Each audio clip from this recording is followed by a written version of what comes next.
first episode of the Public Narrative Podcast. I'm your host, Jhmira Alexander, and I'm here with my very special guest, Tanesha Peeples. Welcome, Tanesha. How you doing? I'm good. Thanks for having me. Good. Thank you for being here. I could not invite you. I've been wanting to do this for a while, and I knew that whenever we launched a podcast that you would be the first guest, as long as you said yeah. So I can't say that I was telling you that you was going to do it, but I was most interested in inviting you to do it for several reasons, which I'll get into a little later. But if you would just tell us a little bit about yourself. Oh, where do you want me to start? It's a lot. I can go for a couple of minutes with that, but I mean, I'm a Chicago native, born and raised in Inglewood, and I think that upbringing lends a lot to where I am professionally today. Mm-hmm. As of right now, I am a free spirit in the space, so I'm doing projects that I've been wanting to do for a long time, and I also DJ on the side because I'm a music lover. I'm old school, Al Green. Y'all should see my basement. I got albums everywhere. So yeah, that's a little bit about me. And Tanesha love the kids. So yeah. And I know you do because in fact, that's how we first connected. So, a little background. Tanesha and I are sorors, members of Zeta Phi Beta Sorority Incorporated, Z5.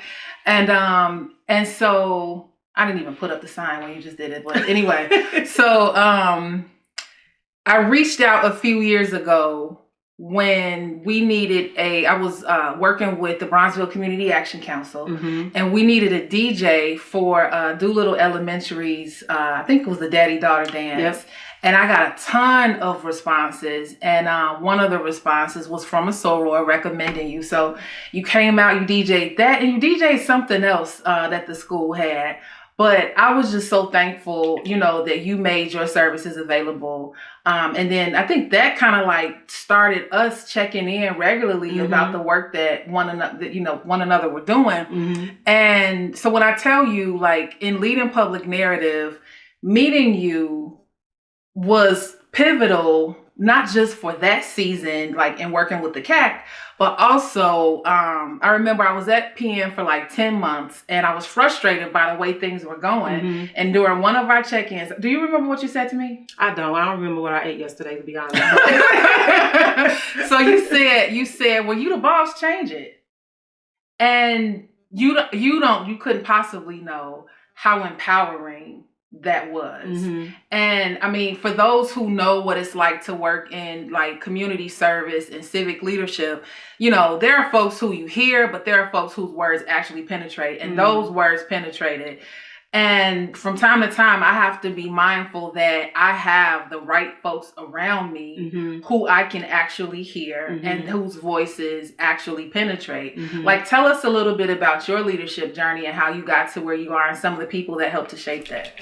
It's interesting that you just said that my words helped you, and you specifically said that, well, you the boss, change it, because, and when we're talking about voice and public narrative, I wasn't always there. I was fronting for many years. So my foundation is in grassroots organizing, and, mainly that's empowering people to, be activated and use their voice.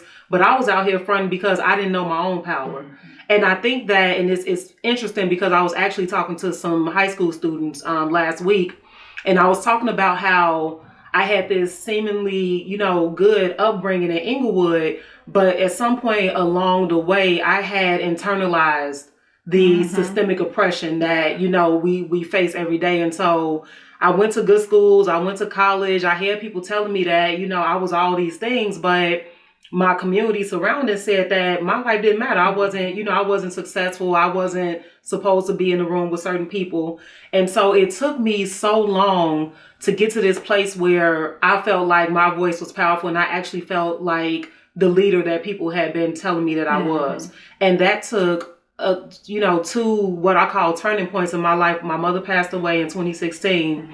And with her passing, I felt like, I have to make my mother proud, because she worked hard to raise me and to make sure I had a good life. And I've always made her proud, but I want to make sure in her, in the afterlife, I suppose. And while I'm still here, I celebrate life. And I also, again, I honor her life. So, and the second thing was when I joined the Surge Institute, their fellowship. And for those of you who are unaware, The Surge Fellowship is an organization that supports Black and brown leaders in the education space. And so that's where I found community, because as you said, this work is a beast. It is. And, you feel like you're alone on the island. Yes. Because especially in Chicago, like, you got so many frauds out here trying to do the work. And so when you're the only person out here actually telling the truth and being, isolated and demonized and all that stuff, it's hard. And so you like, ain't nobody out here that I can relate to. But then when you find your community, you find your family. Yes. And not only you find that space, but they uplift you. Yes. That was like a rebirth. So when people go to church on Sunday, me going to Surge every Friday or that Friday on once a month, that was church for me. Yeah. And that's why I truly found my voice. And once I found my voice, at this point, you can't shut me up and you can't tell me nothing, because I know who I am. Mm-hmm. I know whose I am. Mm-hmm. And I know how to use my voice now to not only advocate for myself, but advocate for my community. Mm-hmm. So I will say that, going back to the leadership story, I lead, but I'm also not afraid to, I have a lot of people that supported me in this journey and that still support me. And I will say the first person is Pastor Chris Butler. Mm-hmm. So he actually, because I used to be able to, when I was interviewing for jobs, I did real well, but I may not have known anything about the position. So I was able to finesse the interview and get into these roles. And so he actually got me into the organizing space and taught me so much. Mm-hmm. So Pastor Chris Butler, Adrienne Leonard was there. Carmita Saman, who runs Surge, she's my shiro. Mm-hmm. Surge is national, and they're expanding so much to different cities and just expanding the work overall. And I aspire to be like her or model my organization behind Surge. My mother is, of course, a hero. My sister, my family, all the activists. I'm an activist at heart. People like Angela Davis, definitely Fred Hampton. Mm-hmm. That's goals. That's activism goals. So it's so many people that, not only just notable names, but people that I've met along the way who, when I didn't know who I was, they knew who I was, and they constantly instilled that, like, you are this person and one day you're going to grasp it. And I'm getting to that point. You say something very powerful, that about how isolated this work can be. I know I've had seasons where I felt like alone and on this island and like, really having to evaluate why I'm doing this. Mm-hmm. And, I came at one point in time, I came to this place where, it's clear that this is a thankless job a lot of times. Like, yes, you may receive accolades and that sort of thing, but that can't be the reason why you do it. Right. And so in recognizing that this is going to be like a thankless job that you are not going to be able to escape no matter where you go. Ooh. Because I think part of learning who you are and whose you are and walking in that is being clear on what you've been purposed to do and staying committed to it regardless of who's with you. Mm-hmm. And so I have heard some of everything about the way I navigate only because I know that at the end of my life, I just want God to be pleased with like what he put in me, and that I'm huge on like when I know we get audited, because I'm like, we just need to be able to lay the books before the auditor and then go about our business and not worry about how things are going to pan out. And that's how I want the end of my life to play out. But you said that about, feeling isolated in Chicago. I recently came into a group similar to Surge in some instances, in that form of community with the Civic Leadership Studio, or the Civic Actor Studio at U Chicago. And that group of individuals saw me in a way I don't think any other group of Chicago leaders have. Yeah. And that helped to shed this notion of being isolated, but it also challenged me to be more transparent and vulnerable than I'd ever been, without the guarantee that these people actually have the capacity to hold what I'm giving. So how do you navigate that, like with work that requires you to be so vulnerable in order to deliver an impact? How do you navigate that space of offering yourself up, not sure of how this is going to play out? That's tough, because I'm also in another installment of the Surge Institute, which is the Abolitionist Design Lab. And we touch a lot on vulnerability. I always struggle saying that word for whatever reason. And it's something that we did not grow up with, because we were always taught to be strong. And what does being strong? It's like, it's like, stand up tall, whatever gets thrown at you, you got to fight it. You ain't no time to chill, sit back, like you have to fight it all. And so there's no space to be vulnerable and being strong. And so I think that that's something I'm still learning, because that takes trust, that takes love, that takes comfort, that takes, I said trust already. I'm gonna say it double time because it takes a lot. And so I think with that, it's like you said earlier, it's a balance, and so recognizing that you do possess this strength to where there are some challenges or obstacles that you can move on your own, but also knowing that, again, you have this village at your side and at your back that you can lean on, and 9 times out of 10, they know how you feel too. And so you can release that, because in this space, when we don't release that stuff, that's how we get burned out. Yes. And that's how ultimately we get killed in we die in our purpose. Yes. And so in order to alleviate that, we have to utilize, again, the communities that we have, the resources that we have. And when we talk about resources, talking about therapy, we need spaces to release. And that release is in being vulnerable with, again, the people that you got and the resources that you got. Yes. You said that about, like, if we don't have that release, then that's how you die in your purpose. As I'm learning how to, like, reconnect and re-engage and stay ignited, I'm seeing a pattern in that it's not limited to this civic engagement work. Like, it's what we see every single day. And it comes, I personally think it comes from this place of hopelessness and despair. Yes. When it doesn't look like there are other options. And, you mentioned that about therapy. Like, how have you utilized therapy, and how has it helped you in your journey? It took me a while, because in my mind, and I've seen people start the therapy process and have to end for whatever reason. And it seems like they left holding a whole bunch of baggage and they don't know what to do with it. They don't unearth all this stuff. They don't know how to pack it. They don't, repack it, throw it away, whatever. And then they almost worse off than when they started. And so it took a lot for me to start therapy. And I've been pretty consistent with having jobs or being in spaces where I've had access to it. And so admittedly, I committed to therapy last year, and sadly it was abruptly cut off because I, was let go from my organization.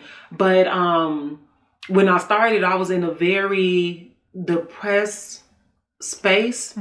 And, more specifically, I was just unhappy where I was, with in the workplace. And my therapist helped me think about stuff. So it was about workplace satisfaction, but also relationships in my life. Understanding that there's trauma that we endure as, as adults, as young people, that we didn't know how to process, and processing that through therapy.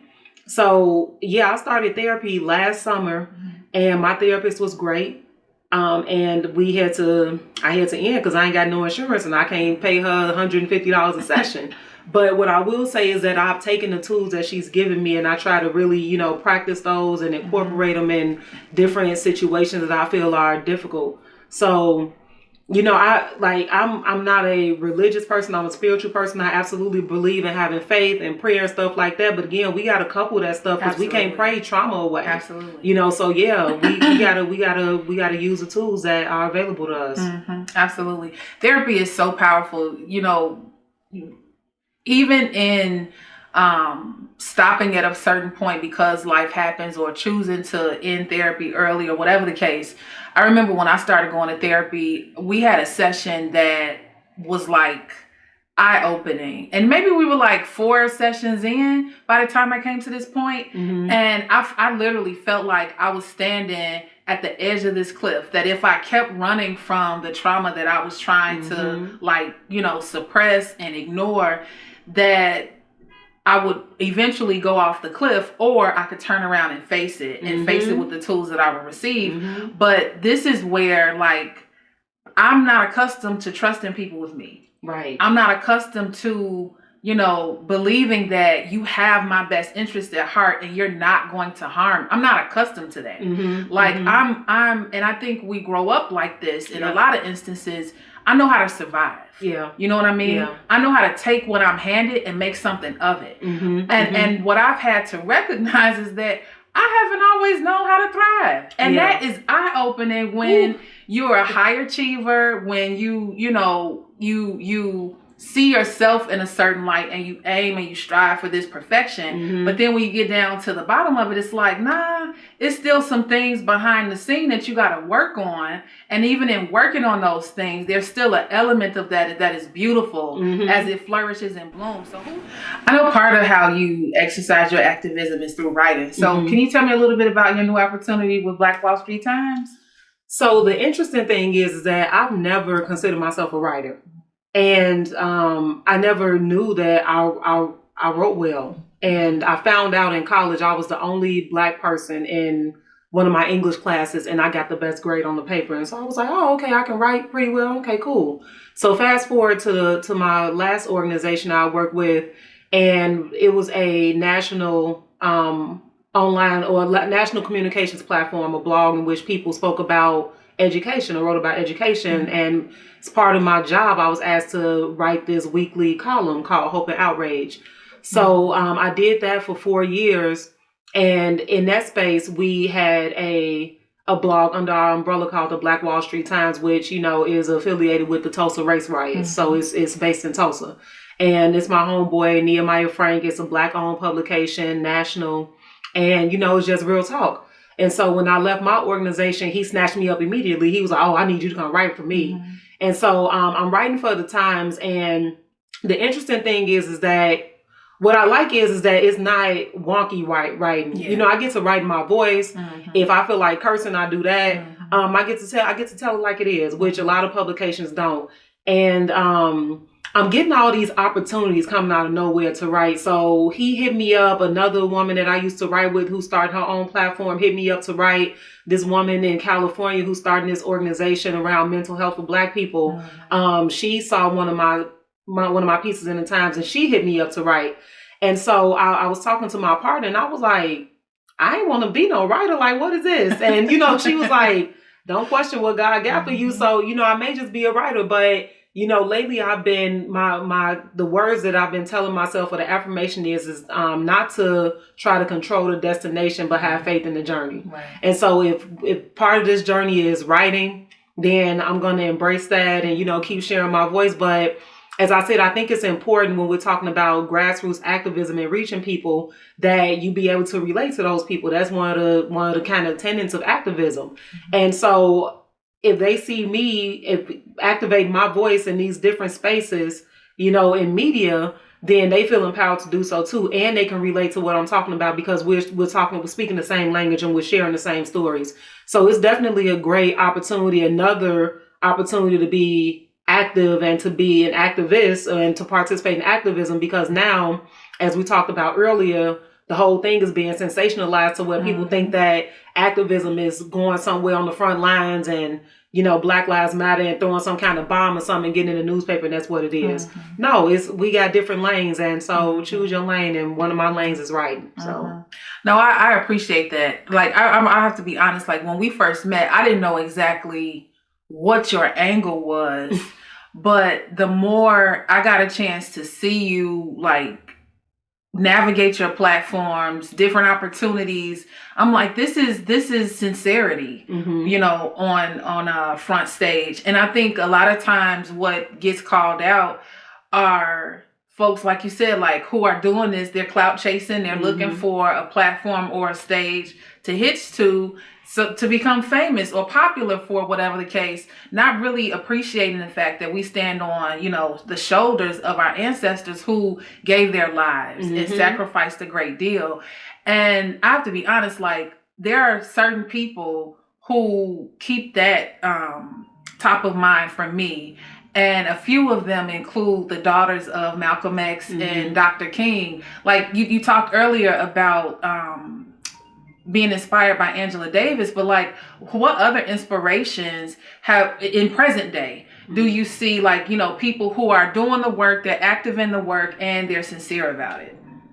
And this is not to put you on the spot, because it's like, well, you don't want to leave nobody out, but the fact of the matter is there are people behind the scenes doing a lot of good work who oftentimes their names don't make it to the headlines, or they don't make it in mainstream media. I would say I'm shouting out a lot of people that I work with currently because I don't work with the frauds. I can't do it.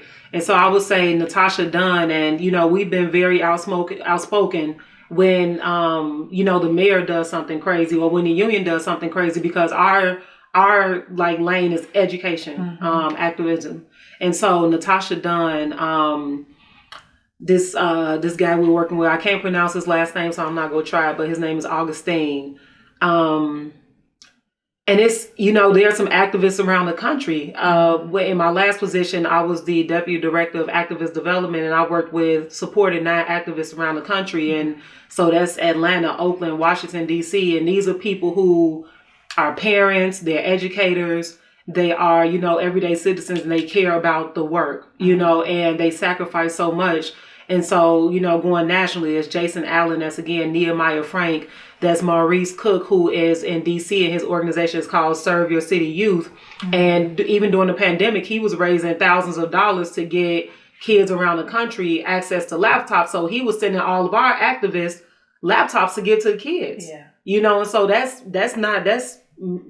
again, he's in DC, he's sending laptops to Oakland, Chicago, Atlanta. Zach Wright. I mean, we got to talk about our allies. Zach Wright is one of the white homies, but he is down. We love the white homies. We love our allies. So Zach Wright, he's in Philly, holding it down. And he just wrote a book, and he included a lot of activism voice in it. So yeah, those are some of my people. And there's so many organizations. I got to shout out Sarah Carpenter, who is, when we think about, again, those people that are on the stage who are supposedly well-spoken and groomed and all this stuff. Sarah Carpenter is from Memphis. She's a grandmother. She smoke her squares. She have a drink. She get out there and she tell it how it is. And the crazy thing about, it's like we live the lives that we are fighting against. She lost her grandson to gun violence. Yeah. She had 2 brain tumors. Wow. And she just recently had surgery for another one. But she's still out there fighting for education. And so those are the people who you don't hear about, and they're actually doing the work, and they're trying to stay alive in the fight. Yeah. And it's tough, but then again, when in this world where it's popular, sometimes people try to co-opt those voices in those fights. So we got to be mindful of that too. Yes, for sure. You mentioned that about activist development. I remember during the pandemic, Southside Weekly here in Chicago, they did a piece on, or it was actually like an interactive piece on what happened May 30th with the protests that happened downtown and like the standoff with the police and all. And it was such a beautiful depiction of the riots or the civil unrest from the perspective of protesters. And oftentimes we don't see, protesters represented in a very positive light because of the way they go about it. You talked about finding your lane, being in your lane. Your lane is education. How did you come upon your lane? Like, how did you know that you were passionate about education and that would be the cause that you fought for? I didn't know. I didn't know. And it's interesting because how a lot of people try to plan their lives. I've never had a plan. And so everything has been kind of walking by faith, I suppose. And so, again, when I mentioned Chris Butler earlier, some years ago, I had an opportunity to interview with New Schools for Chicago for a consultant's position. And that's when I got into educational advocacy. And then I really started to see the disparities in our communities. And I thought about even the fact that I grew up in Inglewood, and it was something wrong with the fact that I went to grammar school and high school outside of my neighborhood, because the schools in my neighborhood were terrible. And so activism is self-motivated. Yeah. And then that motivation is spread outward, and you start to see how these things affected you and how they affect the community. And it's like, ultimately what we want is we want to, or minimally what we want is we want a comfortable quality of life. Maximally, we want liberation and justice. And so that's what we're fighting for. But it started out as, I want to be able to come to a community that's clean, a community that has access to grocery stores, a community that has good schools, all this stuff. And I think that when my lane is being in education, I think that education is the foundation for all of that success, nurturing all of those dreams. And if our kids don't have access to a good education and spaces that nurture their genius, This is what we get. Exactly. This is what it's got to be applied somewhere, right? So you told us about, like, you know, how you serve, why you serve, the passion behind why you serve. Talk a little bit about, you know, Chicago is home, and I've committed to Chicago always being home no matter where I work in the country. Chicago will always be home. But let's talk a little bit about the state of Chicago affairs. Like, what's your take on what's going on right now? Chicago is a hot mess. Bottom line, you know, it's really, you know, first of all, us being afraid to leave our houses. When you drive on the expressway and you are in fear of being shot on the expressway, when you stop at a light and you are in fear of being carjacked, when you know, go somewhere, fights, whatever, and there are no answers. And what frustrates me is that people act like the solutions to how to resolve these issues in our communities is rocket science. When at the end of the day, the end and the beginning of the day, what y'all know is that y'all have not invested in our communities like y'all should have. Number one. Number two, Chicago has money. Every time we have these conversations about this money, we getting, you know, we got to get this, we ain't got it, CPS ain't got it, they got money. It's just a matter of what y'all want to spend the money on. How do we have 50 aldermen in Chicago and all of them make six figures and y'all got part-time jobs? Meanwhile, a lot of those are aldermen, specifically in Inglewood, that has an abundance of aldermen. We don't have, again, grocery stores. You don't have schools. You don't have, you know, public safety, you don't have any of these things, but you got aldermen making this money. And so Chicago is a hot mess, particularly for communities of color, specifically for black communities. And I think that, you know, while it is a hot mess, this is an opportune time for us to rise as a community, because I think it's a matter of life and death. When we look at the census data, I can't remember, but I think it's close to 100,000 Black people have left Chicago in the past 10 years. And we are being shuffled around the country because we're being pushed out by, again, crime, inaccessibility to education, rising cost of living, all these different factors, gentrification. We're being pushed out of cities that we built. All this, we look at all this stuff, it goes back to history. Black people being pushed around and pushed out of the country that we built. And so if we don't take advantage of this moment, which I think I'm calling a new civil rights era, or the civil rights era this time, then we are facing, it's a matter of life and death. And so that's why I think, even though we mentioned earlier, like, this work is hard, I've tried to break up with it a couple of times. I feel like I'm in a toxic relationship, and it won't let me go. It keep coming back like, baby, I need you. And I'm like, all right. But I can't give up, because, as you said, I love Chicago, and I love the people of Chicago. I love our neighborhoods. Growing up in Inglewood, and now I'm on the far south side, and just seeing that, and even thinking about all that possibly being thrown away and everything looking like downtown Hyde Park and Wicker Park is infuriating to me. And so if we don't tell these stories and speak this truth in public and really get people to wrap their minds around what's happening, and that you may not be here one day for one reason or another, if we don't get people to convert that energy of all this energy that we're seeing, negative energy, positive energy, convert that into some kind of fight, we not gonna be here. And that's why now is the time, because Chicago is a hot mess. It's the hottest mess. Hot garbage. I used to live on the East Coast, and I lived on the East Coast for 8 years. When I tell you, I was never coming back to Chicago to live. I meant that. And circumstances presented themselves that I had no other choice but to come back home. In coming back home and learning the city the way that I did, I didn't know how much what was in me was needed, and that there would be a space for me if I stayed consistent. And that's what I hear you say, like, you know, in not breaking up, you know, this toxic relationship with the city. It's like, you know, that you're needed in this relationship to clean it up. And I remember working for the charter school a few years ago. and we were doing a shoot for like our fundraiser video, and the videographer told two of the young ladies, because they were real emotional, they graduating seniors and sad about leaving their friends and going into like, these new opportunities. And the videographer told them, look at it like this: you're going off to learn and do what you need to do so you can come back and rebuild the city. Exactly. And I think about that often, like when going out and meeting with different people and working on different projects, that this is that, similar to what you said about like this new civil rights movement, and thinking about how are we taking what we've lived in a lot of sense of the word, like in rebuilding and reshaping what Chicago looks like according to what we know the impact to be on the south and west sides of Chicago, and what we want it to be in the positions of power that we step into.